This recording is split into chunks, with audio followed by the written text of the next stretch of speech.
एक समय की बात है। एक राजा था। राजा एक वन को गया शिकार खेलने के लिए। जब राजा शिकार खेलने गया, उसको बहुत प्यास लगी। प्यास के कारण पास ही में एक नदी बह रही थी। वह उस नदी में गया। नदी के किनारे उसने जल पी के संतुष्टि हुई। वहाँ पर देखा उसने नदी के किनारे कुछ औरतें माता महालक्ष्मी की पूजा कर रही थी।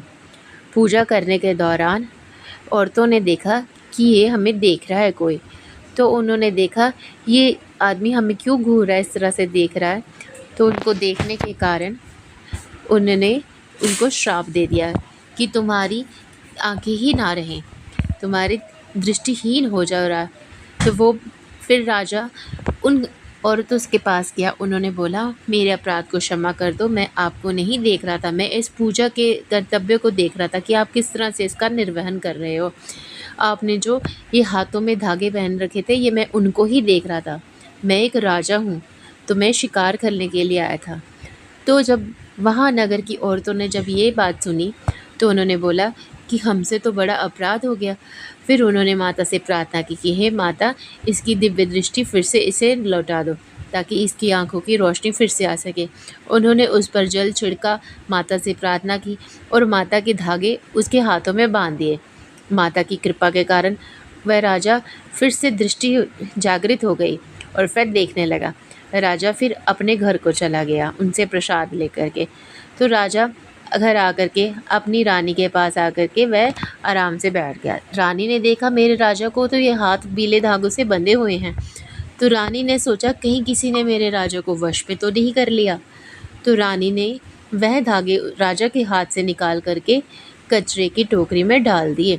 सुबह उठ कर के जब जमादार आए तो वह टोकरा लेके जाने लगे। जब जैसे ही टोकरा उठाया, वह टोकरा बहुत भारी हो गया।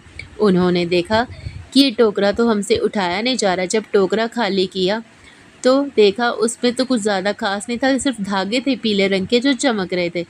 वो पीले रंग के धागे जब हटाए तो टोकरा जो था वो एकदम हल्का हो गया। तो फिर उस जमादारनी ने वह धागे अपने हाथों में पहन लिए और वह टोकरा लेकर के चली गई। इस तरह से उसने उन धागों को अपने पास में रखा और नित्य प्रति उन धागों की अपने पूजा गृह में रख के उनकी पूजा करने लगी। तो धीरे धीरे करते हुए इस तरह से वह जमादारनी भी सुख समृद्धि से भर गई। उसके घर में आनंद मंगल होने लगा और उधर राजा के घर में पैसे, व्यापार, सब कुछ की तंगी होने लगी। ये सब देख करके राजा को बहुत ही शौक हो गया। राजा नगर में जाने लगा। उसने देखा ये जमादारनी का घर इतना सुंदर, इतना सुख समृद्धि पूर्ण कैसे हो गया है। तो उसने जा कर के उससे पूछा, बता तूने ये कहाँ से पाई इतनी समृद्धि, इतनी लक्ष्मी।